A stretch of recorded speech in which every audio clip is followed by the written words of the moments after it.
Olá pessoal, tudo bem com vocês? Eu sou a Edva do canal Bistrô dos Salgados e nesse vídeo eu vou lhe mostrar como fazer uma maravilhosa receita. É a torta salgada de aipim, sem trigo.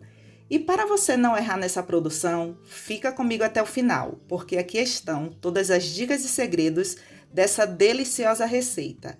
E além disso, eu vou lhe dar dicas de embalagens e congelamento. Vamos lá para o passo a passo? Para essa receita eu vou precisar de 1 kg de aipim.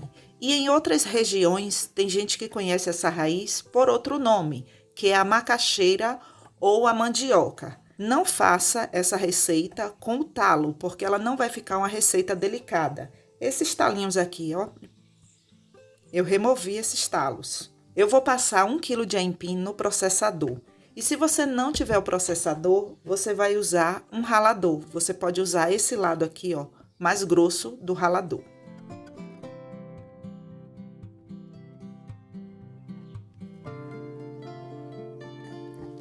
Essa é a textura que eu preciso, olha só.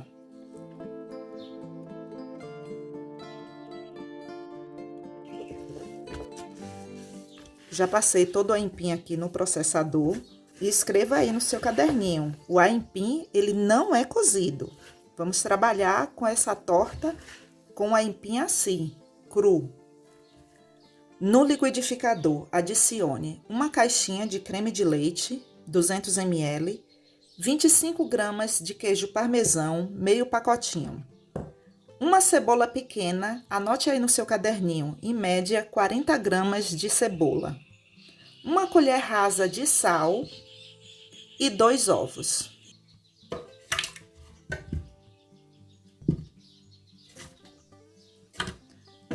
Agora eu vou bater.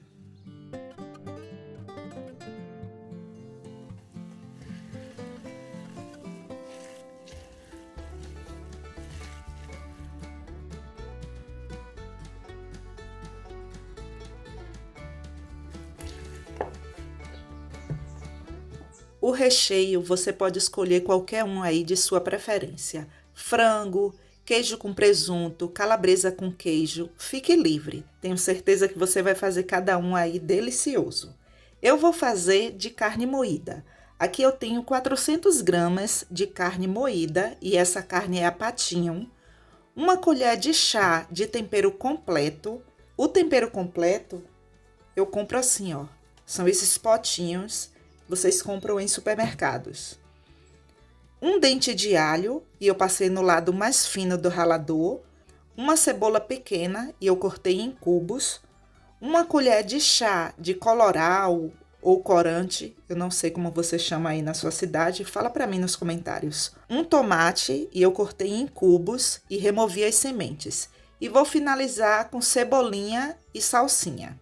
Primeiro de tudo, eu vou refogar a carne com 3 colheres de sopa de azeite. Para a carne não criar pelotas, eu vou refogar desse jeito que está aqui, ó, sem temperar. E só depois que a carne estiver refogada é que eu vou adicionar esses 3 ingredientes e depois esses. Observe o passo a passo.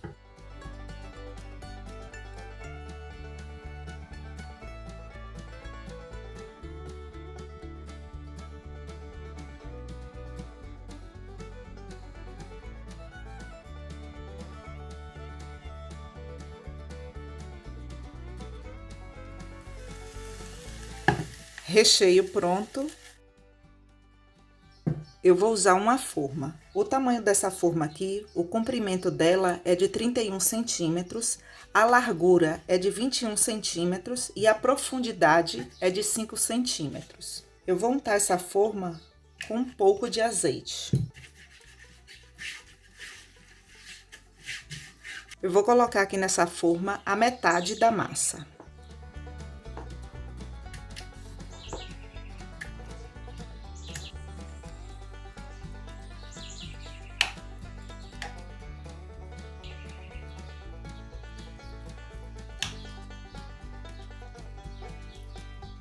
(200 gramas de queijo mussarela e eu passei no processador. Se você não tiver o processador, você pode passar no lado mais grosso do ralador.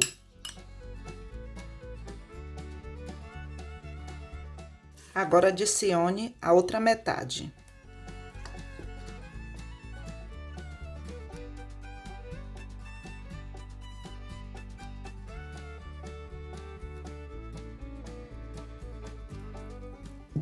Cadê seu caderninho? Eu não acredito que você guardou. Pega ele aí que eu ainda vou precisar dele. Escreva essa dica aí no seu caderninho. Se você for fazer para vendas, você pode usar essas marmitinhas. Vocês compram em lojas de embalagens ou em casas que vendem produtos para festa. Quando você for tampar, esse lado brilhoso aqui é o lado que você vai colocar voltado para o alimento. Desse jeito aqui, ó. O lado brilhoso, voltado para o alimento. E esse lado aqui é o lado que você vai escrever qual o sabor. Se é de frango, se é de queijo e presunto, se é de carne moída com queijo. Aí você define aí, mas não deixe de escrever. E, pessoal, deixa eu contar um segredinho aqui. Não conta pra ninguém, não. Acredite, eu achava que o lado para tampar era assim. Você também? Fala pra mim nos comentários. E vou dizer para vocês, viu? Nessa jornada toda aí de salgados, eu já vi muitas marmitinhas fechadas assim, ó. Desse jeito aqui. Com o lado brilhoso voltado para cima. E para adiantar sua produção, você pode fazer o seguinte. Você passa um plástico filme e coloca na geladeira de um dia para o outro. E no dia seguinte, você tira o plástico filme, faz a sua decoração e coloca para assar. Eu nunca deixei mais de um dia, porque como a massa ela tem ovo, então é bom você trabalhar com uma segurança, principalmente se você vai trabalhar aí com público, né? Então tenha esse cuidado para que você não passe vergonha aí com seu cliente. Eu vou finalizar com requeijão cremoso. Para a decoração, eu vou usar um saco para confeitar. Esse saco ele é descartável, mas eu não jogo fora não. Já é a terceira vez que eu estou usando ele. E como a qualidade é muito boa, eu lavo e aproveito.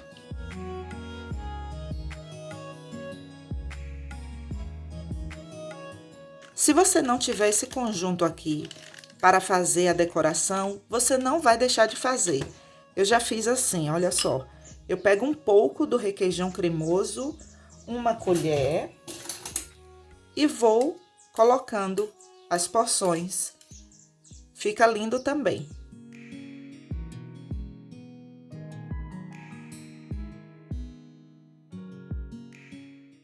Quando você faz isso aqui, colocando um pouco pelo avesso, fica melhor para encher.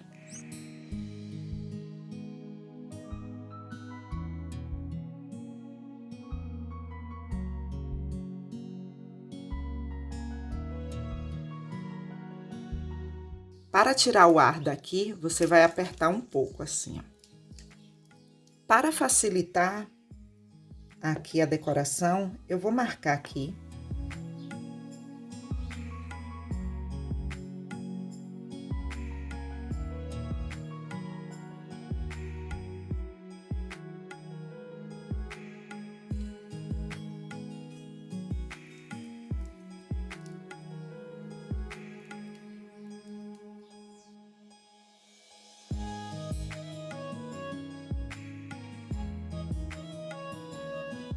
Agora eu vou levar para o forno, e o meu forno já está pré-aquecido em 180 graus, já tem mais ou menos uns 10 minutos. E nunca coloque para assar com o forno frio, o forno já tem que estar quente. E uma coisa que sempre me perguntam nos comentários, Ediva, qual o tempo de forno? Pessoal, olha só, o tempo de forno, eu não posso dizer isso para vocês, porque isso depende muito de forno para forno, você tem que conhecer aí o seu forno, você tem que ter noção mais ou menos se você coloca um pãozinho para assar, se vai demorar 15 ou 20 minutos. Aí, de repente, eu falo para você que é com 12 minutos e no seu forno ainda não tá bom. Então, você vai testando, testando e logo, logo você vai conhecendo o seu forno. No meu, por exemplo, uma torta dessa aqui é, em média, entre 25 a 30 minutos. Então, isso depende muito. Agora, eu vou levar para assar.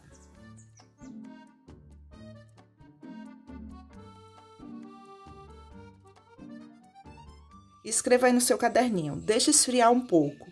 Não corte logo, porque se você cortar, as fatias, elas não vão ficar certinhas, porque como ela está quente, vai desmanchar. Então deixe se firmar um pouco. Se você me perguntar nos comentários se pode congelar, pode. Você tem a opção de assar grande, cortar os pedaços e colocar nessas marmitinhas.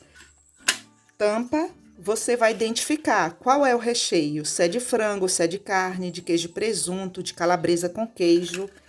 E aí você fecha e depois de fria, coloca para congelar. É uma ótima opção para fazer uma renda extra.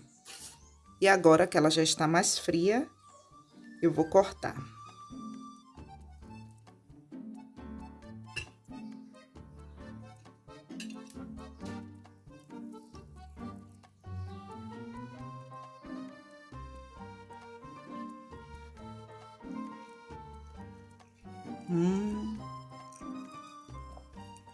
Gente do céu,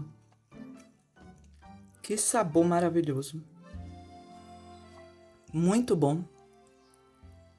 Vocês precisam fazer na casa de vocês. O sabor é incrível. Eu congelei 2 unidades e eu quero que vocês vejam bem de perto que é bem fácil de soltar aqui da embalagem, caso você queira descongelar no micro-ondas.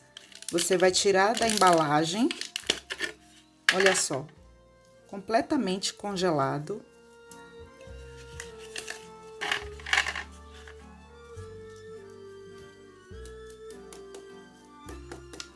Dá para perceber, né, pessoal? Se você for aquecer no micro-ondas, você vai tirar da embalagem e colocar desse jeito aqui no micro-ondas. Eu não vou lhe dizer o tempo, porque isso depende da potência de micro-ondas para micro-ondas. Se for no forninho elétrico ou no forno convencional, você pode aquecer desse jeito aqui, com a própria marmitinha de alumínio. Não tem problema nenhum, você pode aquecer assim. Mas no micro-ondas, você tem que tirar da embalagem. E, pessoal, a qualidade permanece, viu? Fica maravilhosa, fresquinha. Vale até 60 dias no freezer ou no congelador. Aí você marca, né? Produzido tal dia e validade tal dia. Legal, né? Ai, gente, cadê meu like? Depois de uma dica dessa, eu não acredito que você está assistindo e ainda não deu meu like. Eu vou esperar. Pessoal, obrigada por assistir até aqui. Obrigada pelo seu like, pelo seu comentário, pelo compartilhamento. E se você quiser ajudar ainda mais o canal, clique no botão Seja Membro ou no botão Valeu Demais. E lá você terá todas as informações. E não esqueça de deixar seu comentário abaixo e de se inscrever no canal. Até o próximo vídeo. Um forte abraço.